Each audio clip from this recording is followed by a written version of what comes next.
पूरी टीम ने मैच जिताना होता है, तो आपकी पूरी टीम ने क्या किया है? बॉलर्स आपके कंटिन्यूअसली ट्राई नेशन सीरीज देख ले आप, आपने 3 मैचेस खेले, 300 से ज़्यादा ऊपर रन्स आपको पड़े हैं। शाहीन शाह अफरीदी को विकेट मिल नहीं पा रही है। हमने उस लास्ट वीडियो में भी बात की थी कि हारिस रऊफ की आपने बात की थी, हारिस रऊफ ने 2 विकेट्स ली, 80 स्कोर खाया। शाहीन शाह अफरीदी ने कोई विकेट नहीं ली, 78 या तकरीबन 63 स्कोर खाया। नसीम शाह ने 2 विकेट्स ली या 1 विकेट ली, मेरा ख्याल मुझे अब एग्जैक्टली याद नहीं है। उन्होंने 60 से ज़्यादा स्कोर खाए। मतलब जो बंदा आपका 80-90 बॉलें लेकर भी कभी सेट नहीं हो पाता और एक्सेलेरेट नहीं कर पाता, मतलब ऑनेस्टली वही बातें थी कि यार बाबर जितना साल पे खेलता आ रहा है वो भी अब जाके भी आपको मैचेस नहीं जीता पाएगा। मैं ये भी नहीं कह रहा कि आप सिंगल हैंडेडली मैच जितवा दो, आपके पास सिचुएशन सेट थी, आपको बस थोड़ा सा रन बॉल लेके चलना था, बाद में रन खुद ही आने थे। 71 बॉल्स पे अगर कोई 50 करे तो वो जस्टिफाइबल है, और कोई अगर 84 पे करे तो वो जस्टिफाइबल नहीं है। मुझे ये नहीं समझ आ रही।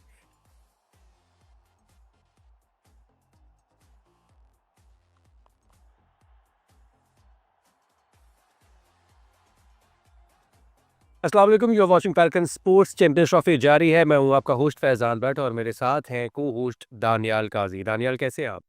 ठीक ठाक मिल क्या हाल है। मैं आपकी शर्ट देख रहा हूँ, पाकिस्तान को भी सपोर्ट कर रहे हैं आप। मैंने ये सोचा था कि आखिरी मौका है ये, तो पहन लेते हैं, वरना उसके बाद तो शर्ट का कहीं इस्तेमाल आखिरी दफा इसका जज्बा दिखा देते। चले क्योंकि काफ़ी लोग अभी भी जज्बाती हैं, जो होप कर रहे हैं कि पाकिस्तान जो है वो कमबैक कर सकता है इंडिया को हरा के इन दुबई। अभी तक पाकिस्तान और इंडिया ने एक-एक मैच खेल लिया, तो हम इस चीज़ पे बात कर सकते हैं विद रेफरेंस के एक-एक मैच हो गया उन दोनों का। अब मैच में हो क्या सकता है in Dubai of 23rd of February को, क्या हो सकता है? बैड न्यूज़ फॉर फ़खर ज़मान कि वो टूर्नामेंट से बाहर हो गए। इमामुल हक टीम में आ चुके हैं, और दानियाल शायद आपने ये सुनी है बात, यानी मैं आपको बता दूँ और अपने व्यूअर्स को भी, कि चेयरमैन पीसीबी मोहसिन नकवी कह रहे थे कि एक स्पिनर को इंक्लूड कर दिया जाए, और स्ट्रॉन्ग कंटेंडर थे शादाब खान कि उनको टीम में इंक्लूड किया जाए, क्योंकि स्पिनर, अभी आपने कल का मैच देखा होगा बांग्लादेश वर्सेस इंडिया, उसमें रिशाद हुसैन की बॉल काफ़ी टर्न कर रही थी। अक्षर पटेल को भी विकेट्स मिली, लेकिन लेकिन टर्न मिल रहा था। लेकिन सेलेक्टर्स ने, या जो सिलेक्शन कमेटी है, दे एम्फसाइज़ कि हमें एक ओपनर की ज़रूरत है, और इमाम उल हक ऑब्वियसली आपको भी पता होगा, ओपनर अब टीम में आ चुके हैं। पिछले मैच पे पहले बात कर लें, जो हो गया है, जो परफॉर्मेंस नज़र आई है, क्योंकि एक बंदे के ऊपर सारी बैशिंग हो रही है। हम्म। यार आई थिंक बैशिंग गलत तो नहीं हो रही है वैसे वो, मतलब जो बंदा आपका 80-90 बॉलें लेकर भी कभी सेट नहीं हो पाता और एक्सेलेरेट नहीं कर पाता, मतलब ऑनेस्टली वही बातें थी कि यार बाबर जितना साल पे खेलता आ रहा है वो भी अब जाके भी आपको मैचेस नहीं जिता पाएगा। मैं ये भी नहीं कह रहा कि आप सिंगल हैंडेडली मैच जितवा दो, आपके पास सिचुएशन सेट थी, आपको बस थोड़ा सा रन बॉल लेके चलना था, बाद में रन खुद ही आने थे जैसे हुआ। मतलब सब यही बात करते हैं कि इतना बुरा स्टार्ट, 2.5 रन स्टार्ट के बावजूद भी हम सिर्फ 60 रन से आ रहे हैं, क्योंकि थोड़ा सा बस 2 लोगों ने एक्सेलरेट किया, आपका आगा सलमान और खुशदेव, उसके बावजूद भी हम 60 रन से आ रहे हैं।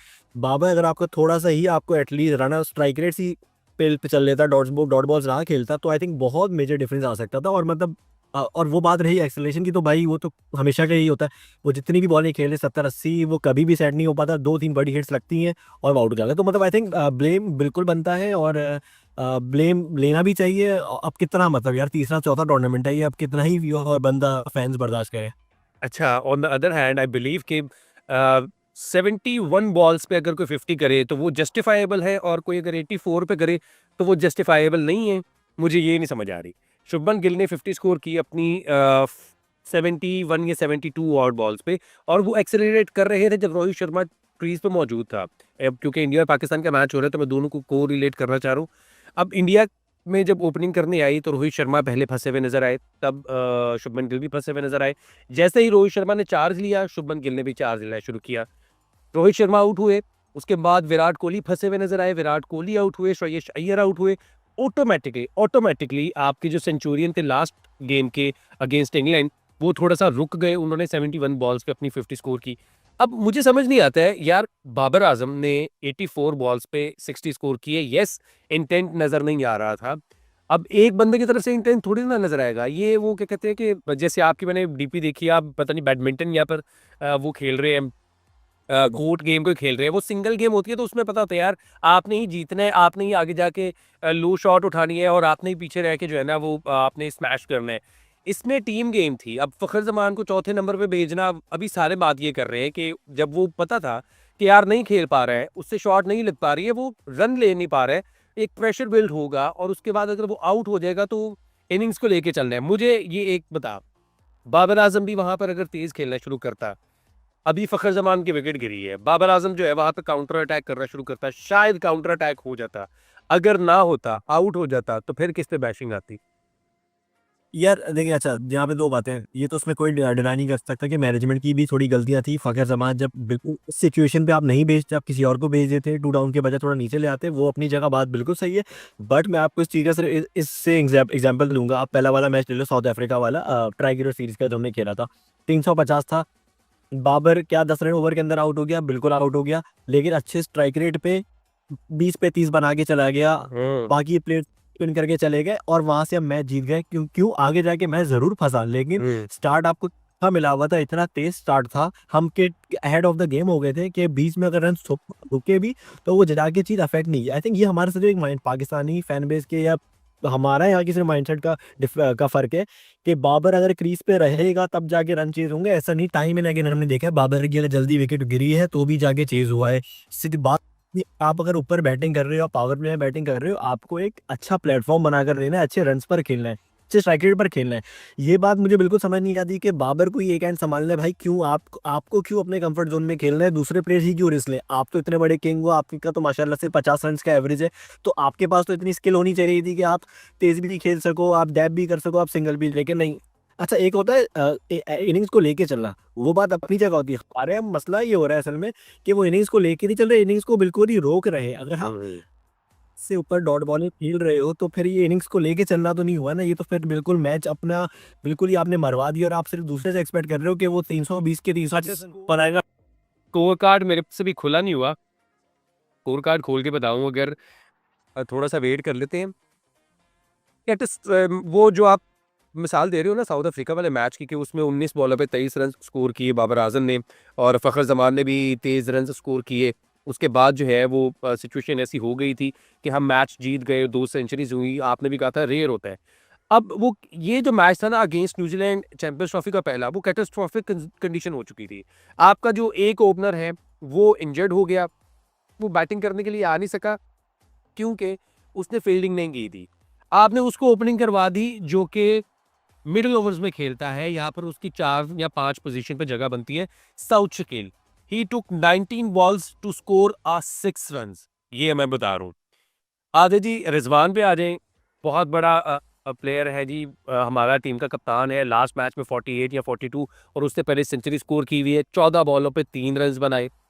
नीचे आ जाए, फ़खर जमान टुक 41 बॉल्स और 4 बॉलों पे उन्होंने 4 चौके लगाए, मतलब कि ये 16 रन तो वैसे ही आ गए टोटल। हाँ, इस पे एक चीज़ है कि साउथ शकील को अगर ना भी भेजते तो आप रिजवान से तो ओपनिंग कराते। मुझे नहीं लगता कि 50 ओवर गेम में हमारा एक सेट मिडल ऑर्डर है और रिजवान जिस तरह से आके आपको एक बीच में हमारा एक पिलर की तरह खड़ा होता है। तो अगर हम रिजवान को ऊपर भेजते तो हमारा शायद बैटिंग ऑर्डर बीच में हम शायद हल्के पड़ जाते। तो आई थिंक साउथ शकील को भेजना कोई गलत डिसीजन नहीं था। वो T20 में भी कभी-कभी ओपनिंग कर चुके हैं और सिंध के लिए भी, कराची के लिए भी अक्सर वन डाउन पोजीशन पे भी आए हुए हैं। तो आई थिंक ओपनर भेजना पे वाज़ वो गलत डिसीजन नहीं था। बट यस, साउथ शकील ने जिस तरह से खेला वो थोड़ा-सा सरप्राइजिंग था, क्योंकि इवन पिछले मैच साउथ शकील ने आते के साथ बड़ा अच्छा स्टार्ट लिया था और वो न्यू बॉल फास्ट को पेस को अच्छे हैं। That was a question mark. यार साउथ शकील बहुत ही बड़ा बैकफुट पे है, तो आई थिंक फैसला गलत नहीं था। साउथ शकील पे क्रिटिसिज्म ज़रूर बनता है उस चीज़ पे। अच्छा, ये देखिए ना, अब मैं चीज़ों को अनफोल्ड कर रहा हूँ ना, you keep criticising on Babar Azam, you will deny all the things कि साउथ शकील जो है अगर उसको करवाई गई थी तो उसको भी अच्छा खेलना चाहिए था।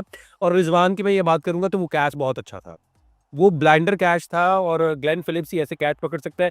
तो मैं रिजवान को कोई इसमें जो है ना वो ये नहीं कहूँगा कि आपने गलत खेला।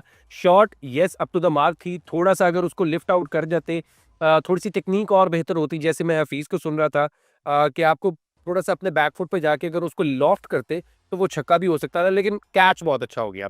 बाबर आजम के ऊपर सारी बात कर रहे हैं, मेरा बस यहाँ पे एक पॉइंट है, मैं टीवी शोज़ देख रहा हूँ, आप कोई भी शो उठा के देख लें, बाबर आजम के ऊपर क्रिटिसिज्म किया जा रहा है और उसके ऊपर रेफरेंस किन चीज़ों का दिया जा रहा है?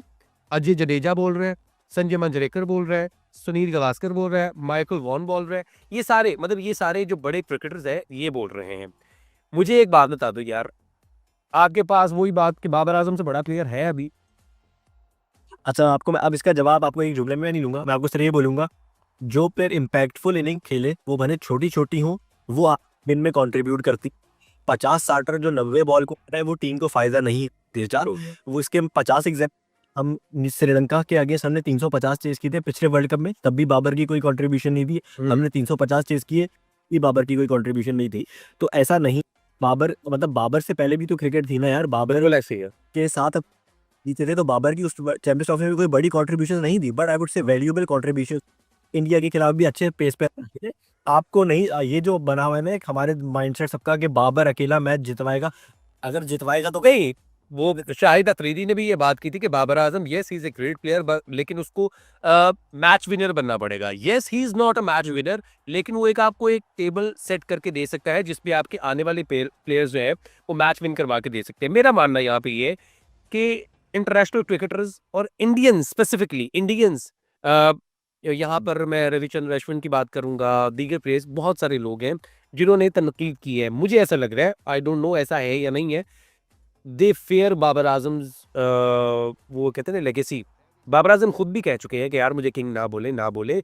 अब जब नासिर हुसैन और एन बेल और साइमन डॉल जैसे जो क्रिकेटर्स हैं वो अगर तारीफ कर रहे हैं कि यार बाबर आजम नहीं सिर्फ कुछ नहीं करना, पूरी टीम ने करना है। यस, यही आपने जो बात की है कि बाबर आजम इम्पैक्टफुल प्लेयर नहीं है, पूरी टीम ने मैच जिताना होता है। तो आपकी पूरी टीम ने क्या किया है? बॉलर्स आपके कंटिन्यूसली, ट्राई नेशन सीरीज देख ले आप, आपने 3 मैचेस खेले, 300 से ज्यादा ऊपर रन्स आपको पड़े हैं। शाहीन शाह अफरीदी को विकेट मिल नहीं पा रही है। हमने उस लास्ट वीडियो में भी बात की थी कि शाहीन शाह अफरीदी विकेट लेस जा रहे हैं। विकेट अगर मिल भी रही है तो उनको मिल रही है विकेट मिडिल ओवर्स में नहीं मिल रही। शुरू में मिल गई तो मिल गई, हमें मिडिल ओवर्स में विकेट चाहिए, हमें वो नहीं मिली। वही हुआ एंड वाले 10 ओवर्स, 207 रन, 4 आउट, 40 ओवर्स। आखिरी 10 ओवर्स में उन्होंने 352 रन, 328 रन बना लिए। अब ये है कि हमारे पास विकेट टेकर बॉलर नहीं है। हारिस रऊफ की आपने बात की थी, हारिस रऊफ ने 2 विकेट्स ली, 80 स्कोर खाया। शाहीन शाह अफरीदी ने कोई विकेट नहीं ली, 78 या तकरीबन 63 स्कोर खाया। नसीम शाह ने 2 विकेट्स ली या 1 विकेट ली, मेरा ख्याल मुझे अब एग्जैक्टली याद नहीं है, उन्होंने 60 से ज्यादा स्कोर खाए। अब आप ये नहीं कह सकते कि यार आपकी टीम जो है हर दफा 300 चेज करे। ये बात तो ठीक है ना यार, बॉलर्स भी तो विकेट्स लेके दें, कभी 270 280 पे भी तो आउट करें। बिल्कुल, हाँ, ये बात तो है। I think ball death over bowling की हमने लास्ट वीडियो में भी बात की थी कि डेथ ओवर बॉलिंग तो बहुत बड़ा इशू है। मतलब रऊफ कभी चल जाए तो डेथ ओवर में बॉलिंग हो जाती है, वरना आप शाहीन और नसीम से तो डेथ ओवर में कुछ भी एक्सपेक्ट ना करें। ये तो बिल्कुल है कि हमारे पास डेथ ओवर बॉलिंग का बहुत बड़ा इशू है। शाहीन को अगर स्टार्ट से विकेट्स ना मिले तो शाहीन मिडिल और एंड फेज में जिस तरह से भी बॉलिंग कराते हैं वो बिल्कुल समझ से बाहर है। आई डोंट नो उसको उनको क्या हुआ शुरू में, जबकि इस फेज में अच्छी बॉलिंग कराया करते थे। तो यस, वो तो बिल्कुल एक इशू है कि हमारे रन सारे मैचेस में ट्रायंगुलर सीरीज से लेके अब तक यही पैटर्न रहा है कि हमने आखिरी के 10 ओवर में इतने ज़्यादा रन बनवा दिए कि वो कहीं न कहीं हमारी बैटिंग टीम पे प्रेशर ज़रूर पड़ा है। बट वो बात मेरी सिर्फ ओवरऑल इन जनरल रहता है, बाबर हो या कोई भी और हो, मेरा सिर्फ ये रहता है कि यार आप जब इतनी बॉलें खेल लेते हो ना 50-60, तो फिर आपको फ्रीली स्कोर भी करना चाहिए। अगर आप मतलब आप यही चीज़ किसी और आपने जैसे शुरू में हमने शुभमन गिल की बात की है कि स्टार्ट 50 स्लो की, बिल्कुल की। देखिए, उसके बाद आप ये भी तो देखो, जब वो 80-90-100 बॉलें खेल चुका था, तब तक उसका स्ट्राइक रेट क्या हो चुका था और स्टार्ट में क्या था। शुरू में प्रेशर होता है और आपको थोड़ा केयरफुली खेलना पड़ता है अगर विकेट्स भी गिर जाए। बट जब आप 70-80 बॉलें खेल जाते हो, तब तो यार हर प्लेयर आगे मिडल कर रहा होता है, एक्सेलरेट कर रहा होता है। बाबर वो चीज़ नहीं कर पाता and that is the problem.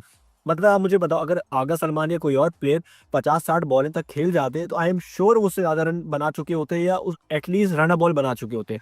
तो मेरा सिर्फ पॉइंट ये है कि जब आप इतना लंबा सेट हो जाते हो ना, उसके बाद you owe the team a big score. आप यही चीज़ किसी और टीम से कंपेयर करो, सब बॉलें खेलने के बाद उसका टारगेट बहुत ऊपर तक जा चुका होता है। अब आगा सलमान की भी खैर ही स्कोर्ड 42 रन्स और ये है कि वो अच्छे निक में नज़र आ रहे हैं। मैंने लास्ट टाइम भी बात की थी कि वो रिलायबल बैटर नज़र आ रहे हैं इन आवर मिडल ऑर्डर। और खुशदिल शाह के लिए मैं बहुत खुश हूँ और टीम पाकिस्तान के लिए इसलिए खुश हूँ कि उन्होंने आके भी रन्स स्कोर किए और he can be vital for us अगर हमारे ऊपर के प्लेयर्स रन्स स्कोर कर लेते हैं। In that matter we have to talk about India versus Pakistan. India top notch performance दे रहा है अपनी, लेकिन एक बात याद रखें, वहाँ पर शुरू में रोहित शर्मा भी घूमती हुई जो या कहते हैं ना स्विंग बॉल या थोड़ी सी पड़ के बॉल बाहर जा रही है अंदर आ रही है तो उसके ऊपर तंग हो रहे थे, लेकिन उन्होंने अपनी शैकल्स को तोड़ा आगे आके उस स्विंग को जो है ना ख़त्म किया बॉलर की और उसको शॉट्स खेलना शुरू की। Shubman Gill, yes he was playing good. Virat Kohli थोड़े फँसे हुए नज़र आए स्पिन बॉल के ऊपर, एक्स्ट्रा बाउंस मिल रहा था वहाँ पर। रिशाद हुसैन की बॉल जो है वो टर्न भी हो रही थी, विकेट्स भी मिल रही थी। मिडिल ओवर्स में जाके मैं इंडिया की अगर बात करूँ, तो इंडिया को विकेट्स मिली नहीं है। बहुत खूबसूरती से खेला बांग्लादेशी प्लेयर्स ने, मैं उनकी तारीफ़ करना चाहूँगा तौहीद हिरोदॉय और जाकिर अली की। दानियाल, हम बात तब भी कर रहे थे कि जो क्या उनकी रिकवरी हुई है, उन्होंने मिडिल ओवर्स में विकेट नहीं दी है। हमारी एक तो मसला ये है कि बाबर आजम को स्वीप शॉट खेलनी नहीं आती और स्पिनर के ऊपर आपकी हमेशा से स्ट्रॉन्ग शॉट रही है sweep shot. I am happy कि मामूला खा चुके हैं, अगर वो पहले के 10 ओवर वो क्लियर कर जाते हैं तो we can see sweep shots जो मिलनी चाहिए हमें देखने को, क्योंकि फ़खर जमान तो खैर इंजर्ड हो गए थे पहले मैच में, कर नहीं पाए। अब ये जो सारी सिचुएशन है, मुझे ऐसा लगता है कि इंडिया मिडिल ओवर्स में विकेट नहीं ले पाया। अगर पाकिस्तान पहले 10 ओवर्स में शामी को अच्छा खेल लेता है, Harshit Rana, yes he is bowling good, उनकी लाइन अच्छी है, लेकिन अगर आप उनको विकेट नहीं देंगे तो येस ही कैन बोल you on your points, on your spots जहाँ पर आप रन्स स्कोर कर सकते हैं। इमाम उल हक टेक्निकली गुड है, उन्होंने अभी 100 स्कोर किया है इन प्रेसिडेंट कप या कुछ, मैं खबर सुन रहा था। अब मुझे ये बताओ, मिडिल ओवर्स में विकेट उन्हें भी नहीं मिली है, मिडिल ओवर्स में विकेट हमें भी नहीं मिली है, लेकिन उनके स्पिनर्स हमारे से ज़्यादा अच्छे हैं। ठीक है, दे कैन टेक विकेट, हम उनको विकेट्स दे सकते हैं। अब बहुत लोग जो है ना ऑप्टिमिस्टिक हैं जी, 2017 में भी हम पहला मैच आ रहे थे, उसके बाद हमारा ओपनर चेंज हुआ था और लेफ्टी ओपनर आया था और कप्तान भी हमारा जो है वो कीपर था, तो बड़ी सारी चीज़ें हो रही हैं। और हफीज़ हफीज़ की मैं यहाँ पे बात बता दूँ, उन्होंने कहा था कि 27 को हमारा आखिरी मैच है, तो ये 27 तक मतलब कि इंडिया से जीत जाए और 27 का मैच जीत जाए, सेमीफाइनल तक क्वालीफाई कर ले, 28 के बाद रमज़ान शुरू हो जाना है, बाकी हम इनको दुआओं से जिता देंगे, ये हम भी बात कर चुके हैं। इंडिया वर्सेस पाकिस्तान को कैसे देखेंगे? यार आई थिंक वैसे तो कुछ भी हमारे फेवर में नहीं है, इवन आफ्टर जो एक एक होता है ना कि फ़खर ज़मान कुछ कर जाता है इंडिया के खिलाफ, तो वो वाला फैक्टर भी नहीं है। बट अगेन वही बात है कि यार कुछ जज़्बा आ जाए, कुछ टीम जाग जाए तो हम हरा तो फिर भी सकते हैं। हमेशा की तरह हुआ है, आउट हुए जब पाकिस्तान को आप राइट ऑफ करते हो, वो बिल्कुल चढ़ के खेलने लग जाते हैं और कोई ऑप्शन नहीं है। दे नो कि अगर आप नहीं जीतते तो बहुत बैशिंग होगी, आपको इतना अच्छा मौका था, चैंपियंस ट्रॉफी आपके होम में थी। अब मैच के हवाले से अगर मैं बात करूँ तो आई नो अभी इमाम उल हक को टीम में ले आए हैं, but I am interested to know कि किस ओपनिंग पेयर के साथ जाएंगे। पर्सनली जो मुझे लगता है, I definitely think Usman Khan and इमाम उल हक शुड ओपन। बाबर आजम को उनको तमीज़ से वन डाउन पे ले आना चाहिए। Usman Khan I would say इसलिए, मुझे ऐसा लग रहा है कि शायद सऊद शकील या तैयब ताहिर में से कोई एक बैठे और हम उस्मान खान को ऊपर ले आए। It can work in our favour. Usman Khan अगर शुरू के ओवर खेल गया और स्पिनर्स आए, Usman Khan single handedly match लेके जा सकता है। अगेन वही वाली बात है, आपके पास कोई बहुत सारे ऑप्शन भी नहीं है टू चूज फ्रॉम। मैं इसलिए भी बोलूंगा खान, फ़खर की लाइक फॉर लाइक रिप्लेसमेंट अगर कोई है तो वो उस्मान खान है, इमाम उल हक नहीं।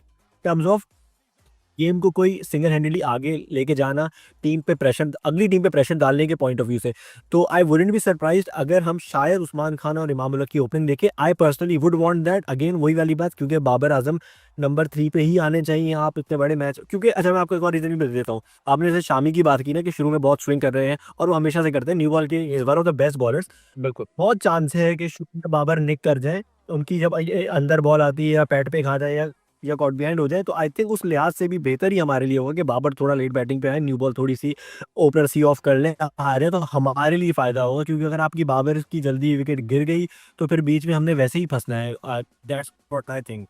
अच्छा Daniyal, all the debate we had about Babar Azam is an impactful player or not, at the end of the day we are talking about कि बाबर आजम की wicket is valuable। Babar Azam को नंबर 3 पे आ जाना चाहिए, बिकॉज अगर उसकी विकेट चली गई तो कुछ दिल में है, क्योंकि obviously he has perform long enough.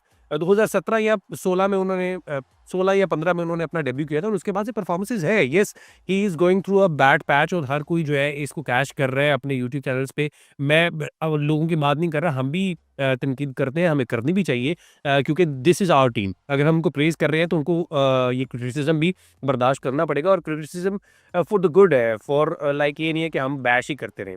अब ये चीज़ जैसे आपने टीम बताई है ना, मुझे भी ये लगता है कि यही होना चाहिए। Imam ul Haq and Usman Khan should open, Babar at number 3, Rizwan, Agha, उसके बाद आपके पास खुशदिल। आपने क्योंकि ऑब्वियसली एक प्लेयर को निकाला है, तो आप यहाँ पर सऊद को यहाँ पे रखना चाहेंगे या नहीं, ये मुझे समझ नहीं आ रही कि आगा और रिजवान के बाद सऊद आएंगे या उससे पहले आएंगे अगर आप सऊद को रखते हैं, क्योंकि आपने बात की कि तैयब ताहिर को निकालें। ये आपकी ओपनिंग और आपके जो है ना मिडिल ऑर्डर तक आगा सलमान तक 5 प्लेयर्स बैटर्स जो है वो स्ट्रांग हो गए। उसके बाद आप खुशदल शाह को रखें, 3 आपके फास्ट बॉलर्स हैं। वी है वही बात कि हमारे पास इतनी ऑप्शंस है नहीं है, हम इन्हीं बॉलर्स को उठा के लेके जाना पड़ेगा जिन्होंने 80-80 60-60 स्कोर खाए हैं। वहाँ पर इतना स्कोर नहीं पड़ेगा, लेकिन अगर रोहित शर्मा कर चल गए, अब 3 आपके फास्ट बॉलर्स हैं, 1 आपका इब्रार है, अब ये आपकी टीम बनती है 10। 11वां प्लेयर आप तैयब ताहिर को ऐड करेंगे या सऊद शकील को, या फिर you should go for Faheem Ashraf जो कि उन पिचेस पे अच्छा खेल सकते हैं। आई थिंक फ़हीम अशरफ तो नहीं होने चाहिए, खैर उस पे मैं इससे ज़्यादा और कुछ नहीं बोलूँगा। बट येस, येस ये ज़रूर है कि हम आई थिंक सऊद शकील को शायद इसलिए खिला लें, प्रेफ़र कर लें ओवर तैयब ताहिर, के हो सकता है कि इंडिया के आपके बीच में 2 लेफ्ट आर्म स्पिनर्स आपके हुँ। अक्षर पटेल और जडेजा। तो I think they would go Saud Shakeel के, शायद सऊद शकील लेफ्ट आर्मर को ज़्यादा अच्छा टारगेट कर लें, और तैयब ताहिर के लिए डिफ़िकल्टी भी होगी लेफ्ट आर्म को खेलना। जिस तरह से हमने देखा था बांग्लादेश के मैच में, अक्षर पटेल बॉल पूरी काट रहे थे टिप्पा खाने के बाद, तो राइट हैंडर के लिए मुश्किल होगी। दे वुड वांट कि हम बीच में लेफ्ट हैंडर से इंडिया की स्पिन को टैकल करें, तो आपके पास एक सऊद शकील भी हो जाएंगे और फिर खुशदिल शाह भी हो जाएंगे। तो इस रीज़न की वजह से आई थिंक सऊद शकील हो सकते हैं। Otherwise I am still 50-50 about कि तैयब ताहिर होने चाहिए या सऊद शकील। हाँ, इसके अलावा आई थिंक बॉलिंग में तो यार 3 फास्ट बॉलर जो है वही होंगे। आई डोंट सी कि कोई भी चेंज हो नज़र आ रहा है। फ़हीम अशरफ का तो आई थिंक कोई पॉइंट नहीं है। अगर बॉलिंग आप उनसे करा भी लो, बैटिंग आप समझ लो एक बैट्समैन शॉर्ट हो जाते हो, तो that doesn't really make a difference. हाँ। अच्छा, ये तो हमने इंडिया पाकिस्तान के मैच की बात करी, विजय स्टोक के पाकिस्तान एक कमबैक कर दे, इंडिया के लिए भी ये बहुत ज़रूरी मैच होगा। They want to win this match और secure their place in semifinals, क्योंकि वो नहीं चाहेंगे कि पाकिस्तान से हार जाए and they would rely on New Zealand के हम न्यूजीलैंड को हराए और फिर आगे जाए, क्योंकि न्यूजीलैंड हमेशा से ओवर पावर कर लेती है इंडिया को। इंडिया भी फुल थ्रोटल के साथ जाएगा टू विन दिस मैच, और पाकिस्तान के लिए तो डू एंड डाई है ही है, क्योंकि अगर ये मैच जीतते थे नहीं हैं तो आपके पॉइंट रहेंगे 0, और बांग्लादेश के खिलाफ जो मैच है तो उसमें भी 80% बारिश के इम्कानात है। तो अगर आप ये मैच जीत जाए तो you can have 3 points if rain washed out that match on 27, you can have 3 points and hope for the best के इंडिया और न्यूजीलैंड का जो मैच है उसमें न्यूजीलैंड इंडिया को हरा दे और आप सेमीफाइनल्स के लिए क्वालिफाई कर जाए। यार एक मैच के बाद भी यार अगर बगर की सिचुएशन आ जाए, ये टीम पाकिस्तानी कर सकती है। मैंने बिल्कुल, मैंने वही ट्रायंगुलर सीरीज़ के दौरान एक पोस्ट पढ़ा था कि ये वाहिद पाकिस्तानी टीम कर सकती है कि 3 मैचेस के सीरीज़ में भी हम किसी में डिपेंडेंट हैं क्वालिफ़िकेशन के लिए। और तब तक ऑब्वियसली सब खतरे पे फिलहाल मैच नहीं हुआ था, वो लाइटर नोट पे था। बट येस, पाकिस्तान तो आई थिंक टूर्नामेंट स्टार्ट होता है और हमारा अगर हो जाता है, और इसी पे हम चलते आए हैं, और आई डोंट नो कब एंड होगा। बट आई थिंक ये हमारी पाकिस्तान क्रिकेट की ब्यूटी कह लें कि हम इसी पे बस डिपेंडेंट होते हैं। अब इंडिया पाकिस्तान के मैच की बात करें तो वी जस्ट होप कि पाकिस्तान वो कहते हैं ना कि कॉर्नर टाइगर्स की तरह बिहेव करे और लड़ जाए, झपट जाए, तो सर धड़ की बाजी लगा दे और मैच जीत जाए, क्योंकि that would be a great shame कि आपके घर में मैच हो रहे हैं या आपके घर में टूर्नामेंट हो रहा है और आप उस टूर्नामेंट से बाहर हो जाए, और ये भी बात नहीं कह सकते कि बोरिया बिस्तरा गोल करो घर वापस जाओ, घर में ही हो रहा है सारा कुछ। हाँ, आई थिंक ये बहुत ज़्यादा एम्बैरेसिंग होता है। अगर हम सोचें, आप टूर्नामेंट के स्टार्ट हुए हुए 4 दिन में आप अपने टूर्नामेंट से बाहर और आप घर से बैठ के सारी टीमों को होस्ट कर रहे होगे, तो आई थिंक इससे ज़्यादा एम्बैरेसिंग और शर्मनाक बात भी कोई नहीं होगी। तो लेट्स होप कि हमारी टीम जाग जाए राइट टाइम पे। चलो जी, विजय स्वरूप के पाकिस्तान और इंडिया का मैच, पाकिस्तान जीते या ना जीते एक इंटेंट नज़र आना चाहिए जो कि न्यूजीलैंड के खिलाफ मैच में नज़र नहीं आया, और दानियाल भी काफ़ी अफसरदा थे। He was there in the stadium, इन्होंने मैच देखा लाइव ग्राउंड में बैठ के, तो इंटेंट नज़र नहीं आया। सारे ये बात कर रहे हैं कि इंटेंट नज़र नहीं आया। भाई लड़ जाओ, मर जाओ, विकेट गवा दो, लोग आपको बुरा नहीं बोलेंगे, और अगर आप जीत जाओगे तो पिछले सारे गुनाह माफ़ हो जाएंगे। ये बात भी याद रखिएगा। आज की वीडियो से इतना ही, दीगर वीडियो हम बनाते रहेंगे। ऑस्ट्रेलिया वर्सेस इंग्लैंड मैच भी आ रहा है और आज ट्राइवल्स हैं, उसके ऊपर भी वीडियो बनाएंगे। आप हमारे चैनल को सब्सक्राइब कर लें। अगर आपने दानियाल को इंस्टाग्राम पे फॉलो नहीं किया और फैल्कन स्पोर्ट्स को अभी तक फॉलो नहीं किया, तो उनके डिस्क्रिप्शन में लिंक्स आ रहे हैं, आप उनको भी फॉलो कर सकते हैं। अल्लाह हाफिज़।